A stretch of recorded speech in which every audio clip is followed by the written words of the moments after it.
Good afternoon, Philippines.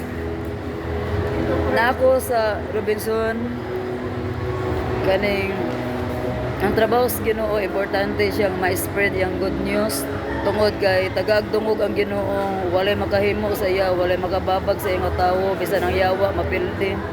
Kay ingon siya nga kung pasidunggan ta mo nato siya pasidunggan ta niya nagsaad siya sa Mateo 6:33 nga kung unahon nato siya pagkamatarong tanan butang iya ipakapin. Og ako daghang kay kog answer prayer ni Jesus. God is really good, He is good and He is kind. Akong ipanghambog ang Ginoo sa inyo nga kung magampo mo alaw na skadlaw daghan si answer prayer sa material, financial og akong anak diri magampo ko nga makapasar board, makapasar magampo ko nga di mabagsak. Di gid mabagsak sa subject kay eskwela siya college sa Mindanao State University. Inana ang Ginoo katahom nga ang ayan siya simbahon, daygon, ampuan, labi na alaw na skadlaw 3 AM. Katong gidakop si Jesus is 1 AM. Wala naman nakamata ang mga 12 ka apostles kaya natulog. Pagkaugma, natintal noon si St. Peter. Gadinay niya ang Ginoo nga wa siya kailang. Og nagmahay siya, nagbasol siya maayo, gidakop ang Ginoo nga wa siya kailang. Og nitugtugaok ang manok mo na nga. Ang Ginoo, dili gini mo pwede balibaran isalikway. Kay He is King of Kings and Lord of Lords. Ang Ginoo gamhanan dato, grabe ang power. Buotan, mutubag sa pag-ampo, ang masakiton, ilipayon, ang magulanon, lipayon, ang mga biyoda og ilo, iyang atimanon, I am the father of the fatherless, and I'm the judge of a widow. Niana siya nga, siya ang judge sa mga widow. Una nga, dili ta magduha-duha sa iya, kay mawadan siya gahong pagtabang sa atoang. Inana ang Ginoo, maghatag siya material blessing, maghatag kahumpayan. Dili ta mabalaka sa atong mga kikinahanglan kay sukad ko na ay mga needs iyang gi-provide, makahilak ka dili ka mapahamak sa imong kinabuhi kay God is really powerful. Buotan kay siya experience na ako na as mag-deliver mig mga Bible among mga customer maampuan, ma-promote may mga major sa kapulisan, ma-colonel, ma-principal, ang uban nakapasag board sa nursing, doktor, na teacher 3, teacher 6, ang uban kay naka-abroad og Australia, US, daghan kay answer prayer. Ang uban nangagbalay, gitagagbalay sa Ginoo, nag-deliver kog libro nga Alpha and Omega, Bible story. Ang uban kay nag-auto, akong amiga nga dok, nag-auto siya. Inana ang Ginoo, magdako ang sweldo nila. Answer prayer, daghan kaayo answer prayer. Nga ingon ang Ginoo nga kung unahon siya og ang pagkamatarong tanan butang ipakapin niya Mateo 6:33. Muna nga bless kayo ang naipagtuos Ginoo. Kay langit rebek imperno atong pilian, wala na magmahay ta. Nya mamatay ang tao sa imperno. Ang mind dugay mamatay ang uto kay mao ay maghuna-huna nga nagmahay ko daw ako dito may pagituo na lang ko sa gawali, may pagituo ko sa Ginoo. Wa mo ko gaampo, magmahay ta. Nga dili mo ko magpagarbo kay mamatay ra ta, wala tay panghambog. Para sa ako ang Ginoo ako ipanghambog sa mga tao. Kaya dili siya mobiya sa tao, siya ang nagatabang. Psalms 34 nag-ingon siya nga panahon sa karisdanan iyatang ubanan. Og magalibot ang iyang angel, ang anghel nga tigbantay magalibot sa atoa og ang atong mga pangaliyo po iyang tubagon. Psalms 34 verse 6. Una nga ang Ginoo matahom kaayo nga na-experiencehan ako iyang gugma. Kanang gugma nga dili sama sa tao nga ang tao dili nimo maduulan ang tawo, labi nagtaas na kayog posisyon, mga kwartahan, or daghan siya negosyo, or daghan siya kabtangan, mausab iyang batasan, no? Mga saba, maningka, pakaulawan ta, dili siya maayo sa ato. Muna nga, para sa ako, sa Ginoo, siya akong friend. Sa iya, dyan ko mo dangot. Kaya na mag-ampo ko, alaw na skadlaw, magbasag Bible, magkanta ko niya.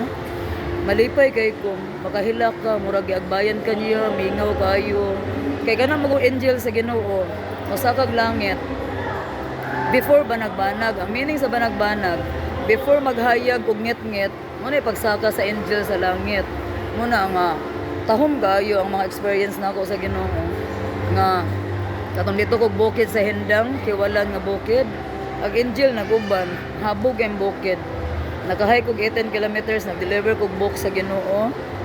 Nag-ingon jud ko nga, Ginoo, kung maunsa ko dito, bahala na, basta kay sa imuha kong kamot. Apan dili gid siya masugot nga maunsa ta.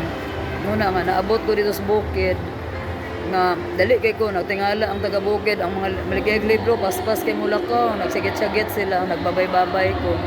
Kaya naama ko sa ubos. Kunya, dito ko plantain ko, Ginoo, ipakita to nimong angel nimo, pero mahadlok man ko, Ginoo, kay tao ko. Pero ayun na lang ko pakita, kana na lang ubang tao. So niadto ko sa planta cement, lapard cement sa among syudad. Sa diha nga niadto ko, ang guard ni sigang mata, niingon siya mabasa akong kauban. Kaya niingon ko, Ginoo, di jud ko mo adto bukid sa hindang basta di mo ipakitang anghel magbalantay. So naay angel, kaya ang angel mo na magtrumpet biya pag naog. Kada patay, kada tao, buhi nga tao, na angel magbantay. Kaya mo na ga-record sa atong binuhatan kung right ba o wrong atong gibuhat. Unya, sa diha nga ang angel magtrumpet, pagbayag sa Ginoo, isa pa nakakumo, hantod nga magkanaog ang Jerusalem nga Holy City nga gold. Then, ang kita na to, ang billions ka angel nga, mga ingkag 60 billions, daghan kaayo mga naog. Ang mahabilin dito, ang God the Father, mabasa na sa Bible. Muna nga, kanang patsada ka experience mo to, ang anghel nakita sa guards, mabasa imong kauban, pilakbag ng payong. So wala ko na makak ninyo na Ginoo, muna ang insakto, ang tinuod nga experience. Kaya dili ta mamakak, ang Ginoo, di ka nagbakakon. Tapos, naabot ko bukid, bang hapon na to, 3 o'clock or 4. Deliver ko, pila ka kilometro, nangitana ko sa among kaila, 18 kilometers. Nisyagit ang taga-bukid, paspas daw ko Mulakaw. Mura ko gilupad, nga hangin, nga gahaguros. Nga wako na pangdol, na nagbabay-babay ko sa taga-bukid, nga nasa sa ibabaw niya, ako nasa ubos. Tapos, sa diha nga, ninaog ko, abot na ko nga, mingaw na kay nga, murag na ibitay bakbak, mga baki, magtingog.